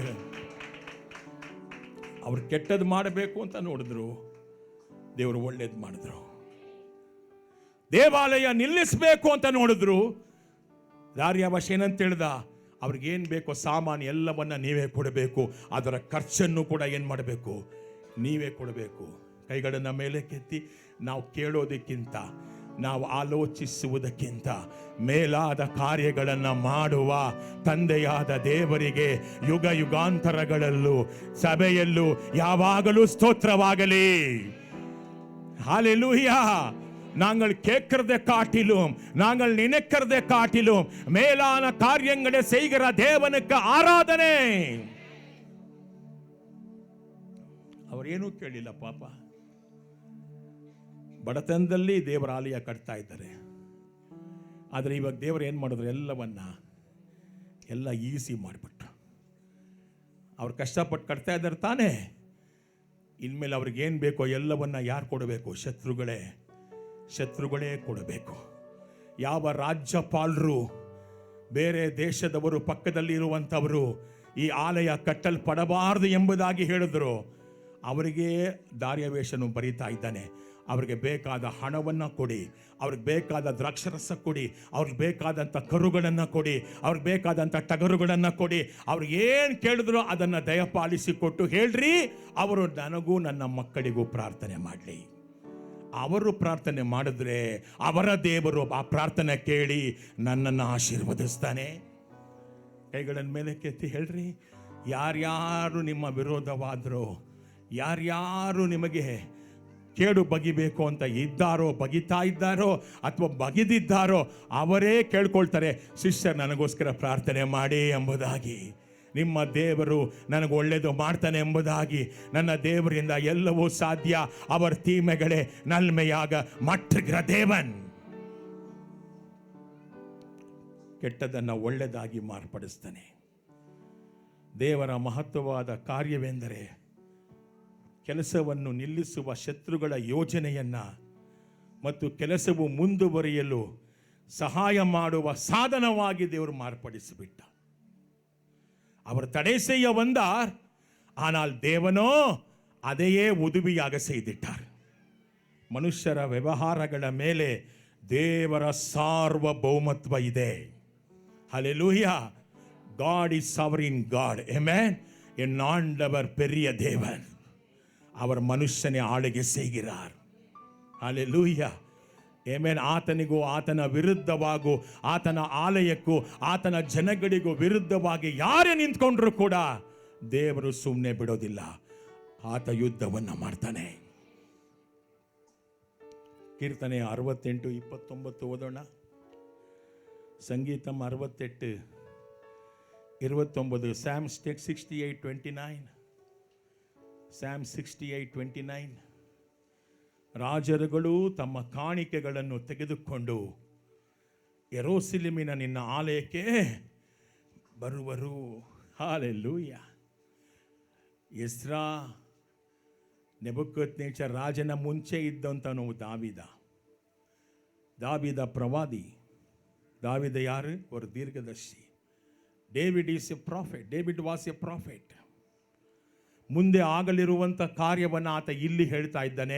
ಒಂದು ಕಾಲ ಬರುತ್ತೆ, ಆ ದೇವಾಲಯ ಕೆಡವಲ್ಪಡುತ್ತೆ, ಅದು ತಿರ್ಗಾ ಕಟ್ಟಲ್ಪಡುತ್ತೆ. ಆ ಕಟ್ಟಲ್ಪಡುವಾಗ ಯಾರು ಸಹಾಯ ಮಾಡ್ತಾರೆ? ರಾಜರುಗಳು ತಮ್ಮ ಕಾಣಿಕೆಗಳನ್ನು ತೆಗೆದುಕೊಂಡು ಯೆರೂಸಲೇಮಿನ ನಿನ್ನ ಆಲಯಕ್ಕೆ ಬರುವರು. ಹಲ್ಲೆಲೂಯ. ಹಗ್ಗಾಯ 2:8, ಹಾಗಾಯ 2:8, ಹಾಗಾಯ 2:8.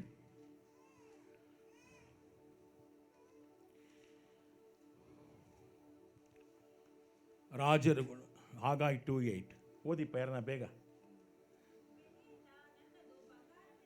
ಬೆಳ್ಳಿಯೆಲ್ಲ ನನ್ನದು, ಬಂಗಾರವೆಲ್ಲ வெள்ளியும் பொன்னும் என்னுடையது. இது சேனாதீஸ்வரனாத யெகோவன ನುಡಿ. ಆಮೆನ್. வெள்ளியும் பொன்னும் ಯಾರುடையது? ಆಂಡವರುடையது. ಹಲ್ಲೆಲೂಯಾ. ಯಾವತ್ತೂ ಚಿಂತೆ ಮಾಡಬೇಡ್ರಿ. ನಿಮ್ಮ ವಿರುದ್ಧವಾಗಿ ಯಾರಾನ ನಿಂತ್ಕೊಂಡ ಅಂದರೆ ನಿಶ್ಚಯವಾಗಿ ದೇವರು ಅವನ ಮೂಲಕವೇ ನಿನಗೆ ಸಹಾಯ ಮಾಡಲು ಶಕ್ತನಾಗಿದ್ದಾನೆ. ಆತ ಎಲ್ಲ ಕೆಟ್ಟದ್ದನ್ನು ಒಳ್ಳೆಯದಾಗಿ ಮಾರ್ಪಡಿಸ್ತಾನೆ. ಅನೇಕರು சொல்லுகிறார் இல்லையா, உனக்கு யாரோ பில்லி சூனியம் வச்சிட்டாரு, ஏதோ சூனியம் வச்சிட்டாரு, கவலைப்படாதீங்கோ, அந்த சூன்யங்கள் எல்லாம் மாறப்போகிறது இயேசுவின் நாமத்தினால். அவர் நன்மையை செய்ய போகிறார். அவர் ಯಾವಾಗಲೂ ಒಳ್ಳೆಯದನ್ನೇ ಮಾಡ್ತಾರೆ. ಆದಿಕಾಂಡ 50:20 ವಾಕ್ಯಕ್ಕೆ ಹೋಗೋಣ. ಆದಿಯಾಗಮಂ 50:20. ಹೋಲಿ ಸ್ಪಿರಿಟ್, ಥ್ಯಾಂಕ್ ಯು. ಆದಿಕಾಂಡ ಜೆನೆಸಿಸ್ 50:20 ಏನಂತಿದೆ? ನೀವು ನನಗೇನು ಮಾಡ, ಜೋಸೆಫ್ ಹೇಳ್ತಾ ಇದ್ದಾನೆ. ಯಾರು ಸೊಲ್ಲುಗಿರೋದು? ಯೋಸೆಫ್. ಏನಂತ ಹೇಳ್ತಾ ಇದ್ದಾನೆ? ತನ್ನ ಅಣ್ಣ ತಮ್ಮಂದರಿಗೆ, ನೀವು ನನಗೆ ಕೇಡು ಮಾಡಲು ಯೋಚಿಸಿದಿರಿ, ಆದರೆ ದೇವರು ಏನು ಮಾಡಿದ್ದಾನೆ? ಒಳ್ಳೆಯದನ್ನೇ ಮಾಡಿದ್ದಾನೆ. ಬಹಳ ಜನರು ಪ್ರಾಣ ಉಳಿಸುವುದಕ್ಕಾಗಿ ನನ್ನನ್ನು ಬಳಸಿಕೊಳ್ಳುವುದು ದೇವರ ಯೋಚನೆಯಾಗಿತ್ತು. ಈಗಲೂ ಆತನದು ಅದೇ ಯೋಚನೆ. Amen. Hallelujah. Thank you Lord. 15ನೇ ವಾಕ್ಯದಿಂದನೇ ಹಾಕಪ್ಪ. 15ನೇ ವಾಕ್ಯ. ಯಾಕೋಬನು ಸತ್ತೋದ. ಈಗ ಅಣ್ಣ ತಮ್ಮಂದರಿಗೆ ಭಯ ಶುರು ಆಯಿತು. ಯಾಕೆ? ಯೋಸೇಫನನ್ನು ಏನು ಮಾಡಿದ್ರು? 20 ರೂಪಾಯಿಗೆ ದಾಸತ್ವಕ್ಕೆ ಮಾರಿಬಿಟ್ರು.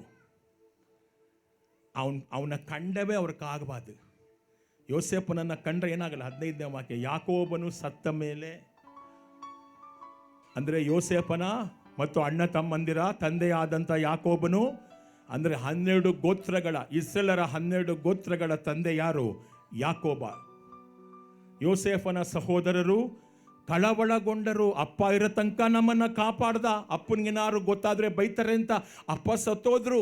ಈಗ ನಮಗೇನು ಮಾಡ್ತಾನೋ? ಯಾಕಂದರೆ ನಾವು ಅವನಿಗೇನು ಮಾಡಿದ್ದೇವೆ? ಕೇಡು ಮಾಡಿದ್ದೇವೆ. ಅವನಿಗೆ ತೀಮೆಯೇ செய்திருக்கிறோம். 20 ರೂಪಾಯಿக்கு அவனை கொண்டு போய் வித்திட்டோம் நாங்கள். எதுக்கு? ಎಗಿಪ್ತಿಲೆ ಎದಕ್ಕಾಗ? ಅಡಿಮೆತನத்துக்காக. ಐಗುಪ್ತ ದೇಶದಲ್ಲಿ ದಾಸತ್ವಕ್ಕೆ, ಗುಲಾಮಗಿರಿಗೆ ಮಾರಿಬಿಟ್ವಿ 20 ರೂಪಾಯಿಗೆ ನಾವು. ಈಗ ನಮಗೇನು ಮಾಡ್ತಾನೋ? ಯಾಕಂದರೆ ಈಗೇನಾಗಿದ್ದಾನೆ ಯೋಸೇಫ? ಆತ ಒಬ್ಬ ಸಾಮಾನ್ಯನಲ್ಲ, ಇಡೀ ದೇಶಕ್ಕೆ ಪ್ರಧಾನಮಂತ್ರಿ. ಕೈಗಳನ್ನು ಮೇಲಕ್ಕೆತ್ತಿ, ತಿಪ್ಪೆಯಲ್ಲಿದ್ದವರನ್ನು ಮೇಲಕ್ಕೆತ್ತಿ, ಧೂಳಿನಿಂದ ಎಬ್ಬಿಸಿ ಪ್ರಭುಗಳ ಸಂಗಡ ಕುಳ್ಳರಿಸುವಂಥ ದೇವರು ಆತನು. ಹಲ್ಲೆಲೂಯಾ. ಕೆಲಸಕ್ಕೆ ಬಾರದ ನಿಮ್ಮನ್ನ ಮೇಲೆ ಕೆತ್ತಿರುವಂಥವನು. ದಾವಿದ ಹೇಳ್ತಾನೆ, ಕುರುಬನಾಗಿದ್ದೆ, ದೇವರು ನನ್ನನ್ನು ರಾಜನನ್ನಾಗಿ ಮಾಡಿದ್ದಾನೆ. ನಮ್ಮ ಮೆಯ್ಪನ ಇರುಂದೆ ಎನ್ನ ರಾಜಾವಾಗ ಅವರು செய்தார். ಹಲ್ಲೆಲೂಯಾ. ಅವರಾಲೆ ಎಲ್ಲ ಕೂಡು, ಆತನಿಂದ ಎಲ್ಲವೂ ಸಾಧ್ಯ. ಏನಂತ ಹೇಳ್ದ? ನಾವು ಮಾಡಿದ ಕಾರ್ಯಕ್ಕೆ ಏನು ಮಾಡಿದ್ರು? ಅವ್ರ ಅಪ್ಪ ಹತ್ರ ಹೋಗಿ ಹೇಳ್ಬಿಟ್ರು ಸುಳ್ಳು. ಯೋಸೇಫನನ್ನ ಕಾಡು ಮೃಗ ಬಂದು ಸಾಯಿಸ್ಬಿಡ್ತು, ಸತ್ತೋಗ್ಬಿಟ್ಟ ಅವನು. ಅಪ್ಪ ಹತ್ರ ಸುಳ್ಳು ಹೇಳ್ಬಿಟ್ಟು ಅವನನ್ನು 20 ರೂಪಾಯಿಗೆ ಮಾರ್ಬಿಟ್ರು ಐಗುಪ್ತ ದೇಶಕ್ಕೆ. ಇಷ್ಮಾಯೇಲ್ ಸಂತತಿ ಅವ್ರ ಕೇಳಿ ಕೊಟ್ಬಿಟ್ರು. ಅವನೇನು ತಪ್ಪು ಮಾಡ್ದ? ಏನೂ ಇಲ್ಲ. ಅವನಿಗೆ ಬಿದ್ದ ಕನಸನ್ನು ಹೇಳ್ದ ಅಷ್ಟೆ. ಏನು ಕನಸು? ನನ್ನ ಮುಂದೆ ಎಲ್ಲ ಅಣ್ಣ ತಮ್ಮಂದಿರು ಅಡ್ಡ ಬೀಳ್ತಾರೆ. ಎಲ್ಲ ಅಣ್ಣ ತಮ್ಮಂದಿರು ಒಂದು ದಿವಸ ಏನಾಗ್ತಾರೆ, ನನಗೆ ಅಡ್ಡ ಬೀಳ್ತಾರೆ. ಇದನ್ನು ಹೋಗಿ ಹೇಳಿದ್ದಕ್ಕೆ ಏನು ಮಾಡಿದ್ರು ಅವನ್ನ? ನಾವು ನಿನಗೆ ನಮಸ್ಕಾರ ಮಾಡಬೇಕಾ ಅಂತೇಳಿ ಏನು ಮಾಡಿದ್ರು ಅವನನ್ನು? 20 ರೂಪಾಯಿಗೆ ಮಾರ್ಬಿಟ್ರು ಕುರಿ ಮೇಯಿಸಕ್ಕೆ ಹೋದಾಗ. ಆದರೆ ದೇವರೇನು ಮಾಡಿದ್ರು? ಅವನ ಜೊತೆಯಲ್ಲಿ ಇದ್ದಿದ್ದರಿಂದ ಅವನನ್ನು ಮೇಲೆ ಕೆತ್ತಿದ್ರು. ಏನಂತ ಹೇಳ್ತಾನೆ ನೋಡ್ರಿ, ಇನ್ನು ಮೇಲೆ ನಮ್ಮನ್ನು ನಾವು ಮಾಡಿದ ಕಾರ್ಯಕ್ಕೆ ಯೋಸೇಫನು ಇನ್ನು ಮೇಲೆ ನಮ್ಮನ್ನು ದ್ವೇಷಿಸುವನೇ ಎಂದು ತಮ್ಮೊಳಗೆ ಮಾತಾಡಿಕೊಂಡರು. எதுக்கு? அப்பா போயிட்டாரு, அப்பா இருக்கிற மட்டும் ஒரு ஏதோ பாதுகாப்பு, அப்பா விடுறதில்லை, அப்பா போயிட்டாரு, இப்போ என்ன ஆகிறதோ என்னமோ, நாங்கள் செய்த தவறுக்கு எங்கள் ಮೇಲೆ ಪಗೆ ಸಾಧಿಕ್கிறாನೋ என்னமோ யோசேஃபு. ನಾವು ಮಾಡಿದ ಕೆಟ್ಟ ಕೆಲಸಕ್ಕೆ ನಮ್ಮ ಮೇಲೆ ದ್ವೇಷ ಸಾಧಿಸಿ ನಮ್ಮನ್ನು ಏನು ಮಾಡ್ತಾನೋ. ಯಾಕಂದರೆ ತಂದೆ ಇರೋ ತನಕ ಅವನು ಕಾಪಾಡ್ದ, ಈಗ ತಂದೆ ಇಲ್ಲ, ಹೋಗ್ಬಿಟ್ಟ, ಏನು ನಡೆಯುತ್ತೋ ಎಂಬುದಾಗಿ ಏನು ಮಾಡ್ತಾರೆ, ಒಬ್ರಿಗೊಬ್ಬರು ಮಾತಾಡ್ಕೊಳ್ತಾ ಇದ್ದಾರೆ. 16ನೇ ವಾಕ್ಯ.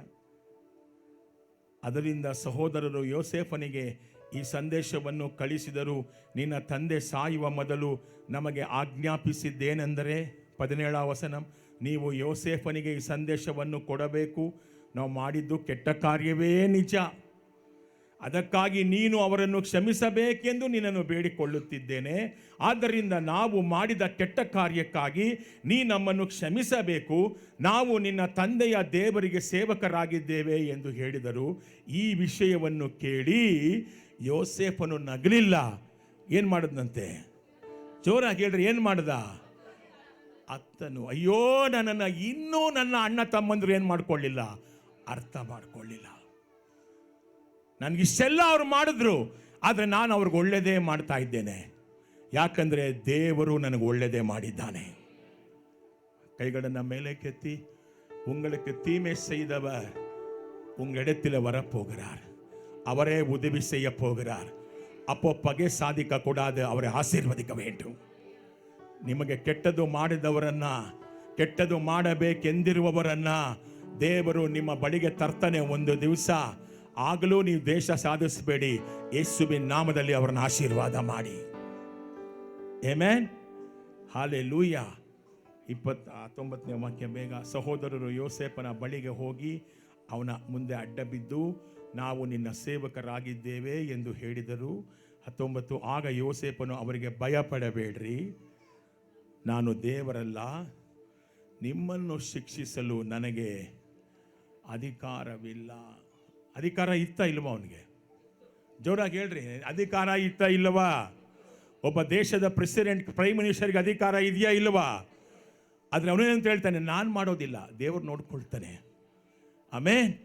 ನೀವು ನನಗೆ ಕೆಟ್ಟದ್ದೇ ಮಾಡಿ. 20ನೇ ವಾಕ್ಯ, நீங்கள் எனக்கு தீமை செய்தீர்கள், ஆனால் கர்த்தர் எனக்கு நல்லதே செய்தார். ನೀವು ನನಗೆ ಕೆಟ್ಟದ್ದು ಮಾಡಿದ್ರಿ, ನನಗೆ ದೇವರು ಏನು ಮಾಡಿದ್ದಾನೆ? ಒಳ್ಳೆಯದನ್ನೇ ಮಾಡಿದ್ದಾನೆ. ஹalleluya. தீமைகளை நன்மையாக மாற்றுகிற தேவன். ಆಮೆನ್, ஹalleluya. ಎಷ್ಟು ಜನ ಇದನ್ನು ನಿಮ್ಮ ಜೀವನದಲ್ಲಿ ಅನುಭವಿಸಿದ್ದೀರಾ? ನಾನು ಅನುಭವಿಸಿದ್ದೇನ್ರಿ. ಎಷ್ಟೋ ಕಡೆ ಅವಮಾನಗಳನ್ನು ಪಟ್ಟಿದ್ದೇವೆ, ನಿಂದನೆಗಳನ್ನು ಹೊತ್ತಿದ್ದೇವೆ. ಆದರೆ ದೇವರು ಇವತ್ತು ನಮಗೆ ಇಂಥ ಸ್ಥಾನಮಾನವನ್ನು ಕೊಟ್ಟಿದ್ದಾನೆ. ಅವೆಲ್ಲವೂ ಒಳ್ಳೆಯದೇ ಆಯಿತು, ಅವೆಲ್ಲವೂ ಒಳ್ಳೆಯದೇ ಆಯಿತು. Amen, hallelujah. ದೇವರು ನಮ್ಮ ಜೀವನದಲ್ಲಿ ಬಂದ ಎಲ್ಲ ಕೆಟ್ಟದ್ದನ್ನು ಒಳ್ಳೆಯದಾಗಿ ಮಾರ್ಪಡಿಸಿದ್ದಾರೆ ಅಂತ ಇಲ್ಲಿ ಯಾರನ್ನ ನಂಬಿದಾದರೆ ಜೋರಾಗಿ ಕೈಗಳನ್ನು ತಟ್ಟಿ ಯೇಸುವನ್ನು ಆರಾಧನೆ ಮಾಡೋಣ, ಯೇಸುವನ್ನು ಆರಾಧನೆ ಮಾಡೋಣ. அவர் தீமையை நன்மையாக மாற்றினாரா உங்க வாழ்க்கையில?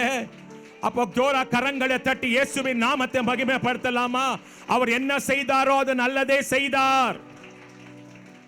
ಜನಗಳು ಕೆಟ್ಟದು ಮಾಡಬೇಕು ಅಂತ ಬಂದ್ರು, ದೇವರು ಒಳ್ಳೆಯದೇ ಮಾಡ್ದ.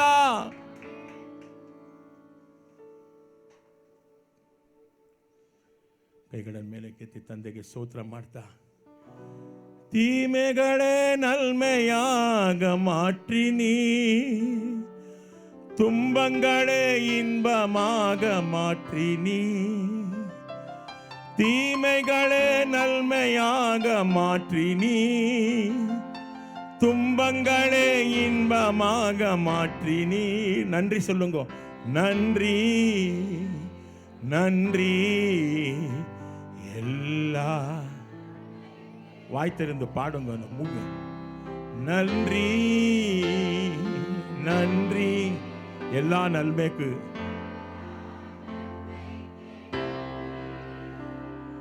நடந்ததெல்லாம் நன்மைக்கே நன்மைக்கே நன்றி சொல்லி மகிழ்வே. Amen. Hallelujah. Thank you Lord. ಜನ ನಮಗೆ ಕೆಟ್ಟದ್ದು ಮಾಡಬೇಕು ಅಂದಾಗಲೂ ದೇವರು ಒಳ್ಳೆಯದೇ ಮಾಡಿದ್ದಾನೆ. ಯಾವತ್ತೂ ನಿಮಗೆ ಕೆಟ್ಟದಾಗಕ್ಕೆ ಬಿಡೋಲ್ಲ ಆತ. He will never leave alone. எந்த தீமை உனக்கு வராது.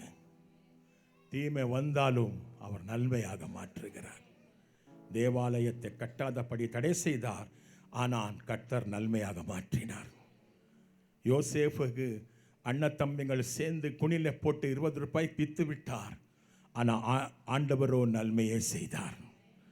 ನೀವು ನನಗೆ ಕೆಟ್ಟದ್ದು ಮಾಡಿದ್ರೆ ದೇವರು ಒಳ್ಳೆಯದು ಮಾಡ್ದ. ಎಂಥ ವಾಕ್ಯ ರೀ ಅದು. ಏನಂತ ಹೇಳ್ತಾನೆ? ನೀವು ನನಗೆ ಕೇಡು ಮಾಡಲು ಯೋಚಿಸಿದಿರಿ, ಆದರೆ ದೇವರು ಏನು ಮಾಡಿದ್ದಾನೆ?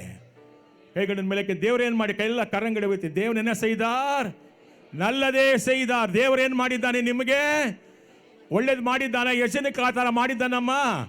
ಜನ ನಿಮಗೆ ಕೆಟ್ಟದ್ದು ಮಾಡೋಕ್ಕೆ ಬಂದಾಗ ದೇವರು ಒಳ್ಳೆಯದೇ ಮಾಡಿದ್ದಾನ. ಯಜನಕ್ಕೆ ಆ ಥರ ಅನುಭವಗಳಾಗಿದೆ. ಆಮೆನ್. ಕೈಗಳನ್ನು ತಟ್ಟಿ ಯೇಸುವನ್ನು ಆರಾಧನೆ ಮಾಡೋಣ.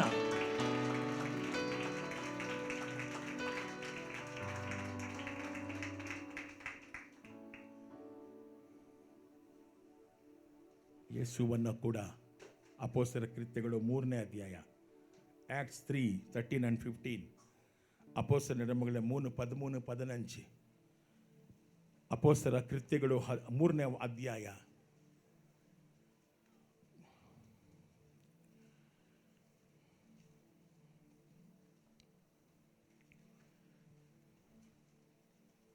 ಏನಂತ ಹೇಳ್ತಾರೆ?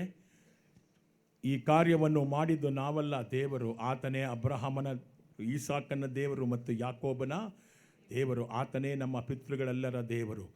ಆತನು ತನ್ನ ವಿಶೇಷ ಸೇವಕನಾದ ಯೇಸುವನ್ನು ಮಹಿಮೆ ಪಡಿಸಿದ್ದಾನೆ. ಆದರೆ ನೀವು ಏನು ಮಾಡಿದ್ರಿ? ಯೇಸುವನ್ನು ಕೊಲ್ಲಲು ಒಪ್ಪಿಸಿಕೊಟ್ಟಿರಿ. ಯೇಸುವನ್ನು ಬಿಡುಗಡೆ ಮಾಡಲು ಪಿಲಾತನು ನಿರ್ಧರಿಸಿದನು. ಆದರೆ ನೀವೇನು ಮಾಡಿದ್ರಿ? ಪಿಲಾತನಿಗೆ ನಮಗೆ ಯೇಸು ಬೇಕಿಲ್ಲ ಎಂದು ಹೇಳಿದಿರಿ. 14ನೇ ವಾಕ್ಯ ಬೇಗ ಹಾಕಪ್ಪ. ಯೇಸು ಪರಿಶುದ್ಧನಾಗಿದ್ದನು ಮತ್ತು ಒಳ್ಳೆಯವನಾಗಿದ್ದನು, ಆದರೆ ನೀವು ಆತನನ್ನು ತಿರಸ್ಕರಿಸಿದಿರಿ. ಆತನ ಬದಲಾಗಿ ಕೊಲೆಗಾರನಾಗಿರುವಂಥ ಬಾರಬ್ಬನನ್ನು ಬಿಡುಗಡೆ ಮಾಡಬೇಕೆಂದು ಪಿಲಾತನನ್ನು ಬೇಡಿಕೊಂಡಿರಿ. 15ನೇ ವಾಕ್ಯ. ನೀಗೆ ನೀವು ಜೀವದಾಯಕನನ್ನೇ ಕೊಂದು ಹಾಕಿದಿರಿ, ಆದರೆ ದೇವರು ಏನು ಮಾಡಿದ? ಆತನನ್ನು ಸತ್ತವರೊಳಗಿಂದ ಎಬ್ಬಿಸಿ ಎಲ್ಲ ನಾಮಕ್ಕಿಂತ ಮೇಲಾದ ನಾಮ ಉಳ್ಳವನಾಗಿ ಮಾಡಿ ಇವತ್ತು ಸ್ವರ್ಗ ಮತ್ಸ್ಯ ಪಾತಾಳದಲ್ಲಿ ಇರುವಂಥ ಎಲ್ಲರೂ ಯೇಸುವಿನ ಮುಂದೆ ಅಡ್ಡ ಬೀಳಬೇಕು. ಮನುಷ್ಯರು ಕೆಟ್ಟದ್ದು ಮಾಡಬೇಕು ಅಂತ ನೋಡಿದ್ರು ಯೇಸುವಿಗೆ, ಆದರೆ ತಂದೆ ದೇವರು ಏನು ಮಾಡಿದ್ರು? ಆತನನ್ನು ಒಳ್ಳೆಯದೇ ಮಾಡಿದ್ದಾನೆ. ಇವತ್ತು ನಾನು ನಿಮ್ಗೆ ಹೇಳ್ತಾ ಇದ್ದೇನೆ, ನಿಮಗೆ ಜನ ಏನು ಕೆಟ್ಟದ್ದು ಮಾಡಬೇಕು ಅಂದ್ಕೋತಾರೋ, ಸೈತಾನ ಏನು ಕೆಟ್ಟದ್ದು ಮಾಡಬೇಕು ಅಂದ್ಕೋತಾನೋ, ಅವೆಲ್ಲವನ್ನು ಆತ ಒಳ್ಳೆಯದಾಗಿ ಮಾರ್ಪಡಿಸಿದ್ದಾನೆ, ಮುಂದೆಯೂ ಮಾರ್ಪಡಿಸ್ತಾನೆ. ಹಲ್ಲೆಲೂಯಾ. ಎಷ್ಟು ಜನ ಅದನ್ನು ನಂಬ್ತೀರಮ್ಮ? ಮರಣದ ಹಾಸಿಗೆಗೆ ನೂಕ್ಬಿಟ್ಟ ನಿಮ್ಮನ್ನ, ದೇವ್ರು ಕೈ ಬಿಟ್ರ ನಿಮ್ಮನ್ನ ಅಲ್ಲಿಂದ ಮೇಲೆ ಕೆತ್ತಿದ್ದಾರೆ. ಹಲ್ಲೆಲೂಯಾ. ಆಮೆನ್. ನೀವು ಇರಲೇಬಾರ್ದೆಂಬುದಾಗಿ ಜನ ನೋಡಿದ್ರು, ಆದರೆ ದೇವರು ನಿಮ್ಮನ್ನ ಬದುಕಿಸಿದ್ದಾನೆ. ಬದುಕಿಸಿದ್ದು ಮಾತ್ರವಲ್ಲ, ಅವರ ಕಣ್ಣು ಮುಂದೆ ನಿಮ್ಮನ್ನ ಮೇಲೆ ಕೆತ್ತಿದ್ದಾನೆ. தீமைகளை நன்மையாக மாற்றுகிற தேவன். Amen. My God is sufficient for you. என் ஆண்டவர் உனக்கு போதும். My Jesus is enough for you. ನನ್ನ ಯೇಸು ನಿಮಗೆ ಸಾಕು. ಎಷ್ಟು ಜನಕ್ಕೆ ಹೇಳ್ತೀರಮ್ಮ, ನನ್ನ ಯೇಸು ನನಗೆ ಸಾಕು ಎಂಬುದಾಗಿ ಹೇಳ್ತೀರಾ? ನನ್ನ ಯೇಸು ನನಗೆ ಸಾಕು, ಅದಕ್ಕಿಂತ ಬೇರೆ ಏನೂ ಬೇಕಾಗಿಲ್ಲ. ಯಾಕಂದರೆ ಆತ ಕೆಟ್ಟದ್ದನ್ನು ಒಳ್ಳೆಯದಾಗಿ ಮಾರ್ಪಡಿಸ್ತಾನೆ. ನನ್ನ ಜೀವಿತದಲ್ಲಿ ಕಟ್ಟಬಾರದೆಂಬುದಾಗಿ ಹೇಳಿದ ದೇವಾಲಯ ಕಟ್ಟಲ್ಪಡ್ತು. ಉದ್ಧಾರ ಆಗಬಾರ್ದು, ಸಾಯಿಸಬೇಕೆಂಬಂತ ಯೋಸೇಫನನ್ನ ದೇವರು ಇಡೀ ದೇಶಕ್ಕೆ ಪ್ರಧಾನ ಮಂತ್ರಿ ಮಾಡಿದ್ರು. ಅವನು ಹೇಳ್ತಾನೆ, ನೀವು ಕೆಟ್ಟದ್ದು ಮಾಡಿದ್ರಿ, ದೇವರು ಒಳ್ಳೆಯದೇ ಮಾಡ್ದ, ದೇವರು ಒಳ್ಳೆಯದೇ ಮಾಡ್ದ. ಹಲ್ಲೆಲೂಯಾ. ಯೇಸುವನ್ನ ಶಿಲುಬೆಗೆ ಹಾಕಿ ಮುಗಿಸಬೇಕು ಅಂತ ನೋಡಿದ್ರು, ಆದರೆ ದೇವರು ಆತನನ್ನ ಸತ್ತವರಿಂದ ಎಬ್ಬಿಸಿ ಇವತ್ತೆಲ್ಲ ನಾಮಕ್ಕಿಂತ ಮೇಲಾದ ನಾಮ. ಮನುಷ್ಯನ ಆಲೋಚನೆಗಳು ಯಾವತ್ತೂ ನೆರವೇರೋದಿಲ್ಲ. ಯಾವಾಗಲೂ ನನ್ನ ನಿನ್ನ ಜೀವನದಲ್ಲಿ ದೇವರ ಆಲೋಚನೆಯೇ ನೆರವೇರುತ್ತೆ. ದೇವರ ಆಲೋಚನೆಗಳೆಲ್ಲವೂ ನಮ್ಮ ಬಗ್ಗೆ ಒಳ್ಳೆಯದೇ ಆಗಿದೆ. ಆತ ಕೆಟ್ಟದ್ದು ನಮಗೆ ಮಾಡೋದೇ ಇಲ್ಲ. அவர் தீமையை செய்யாத தேவன், அவர் நல்லவர், அவர் நல்லவர். ಆಮೆನ್. ಎದ್ದು ನಿಂತು ಪ್ರಾರ್ಥಿಸೋಣವಾ? He is the promise keeping God. ಆತ ವಾಗ್ದಾನಗಳನ್ನು ನೆರವೇರಿಸ್ತಾನೆ. ಆಮೆನ್. ಕರ್ತನು ನಮಗೆ ಆಶ್ರಯ ದುರ್ಗವಾಗಿದ್ದಾನೆ. ಆತನ ಪ್ರೀತಿ ಅಳಿದು ಹೋಗುವುದಂತ ಪ್ರೀತಿ. ನಿಮ್ಮನ್ನೇ ನಂಬ್ತೇವೆ ಸಪ್ಪ, ನಿಮ್ಮನ್ನೇ ನಂಬ್ತೇವೆ. ಇನ್ನು ಮುಂದೆಯೂ ಕೂಡ ಶತ್ರುವಿನ ಯಾವ ಆಯುಧಗಳು ನಮ್ಮನ್ನು ಮುಟ್ಟದಾಗೆ ನೀನು ನೋಡ್ಕೊಳ್ಳೋದಕ್ಕಾಗಿ ಸ್ತೋತ್ರ. ಶತ್ರು ನಮ್ಮ ಮೇಲೆ ಯಾವುದೇ ಕೆಟ್ಟ ಆಯುಧವನ್ನು ಎಸೆದರೂ ಕೂಡ ಅದು ನಮ್ಗೆ ಒಳ್ಳೆಯದಾಗಿ ಮಾರ್ಪಡೋದಕ್ಕಾಗಿ ನಾವು ನಿಮಗೆ ಸ್ತೋತ್ರ ಮಾಡ್ತೇವೆ. ನಾವು ಪ್ರಾರ್ಥಿಸುವುದಕ್ಕಿಂತಲೂ ಆಲೋಚಿಸುವುದಕ್ಕಿಂತಲೂ ಮೇಲಾದ ಕಾರ್ಯಗಳನ್ನು ಮಾಡುವಾತನು ನೀನು. ನಿನ್ನ ಜನರನ್ನು ಆಶೀರ್ವದಿಸ್ತಾ ಇದ್ದೇನೆ. இங்கென்று போகும்போது உம்முடைய பிரசன்னத்தை சுமந்து கொண்டு செல்லட்டும். இயேசுவின் நாமத்தினால் பிதாவே, ஆமென். இயேசு கிறிஸ்துவின் ரத்தம் ஜெயம், இயேசு கிறிஸ்துவின் ரத்தம் ஜெயம், இயேசு கிறிஸ்துவின் ரத்தம் ஜெயம். ಆಮೇನ್. ಒಬ್ಬರಿಗೊಬ್ಬರು ಕೈ ಕೊಟ್ಟು ವಿಶ್ ಮಾಡಿ. ಆಮೇನ್.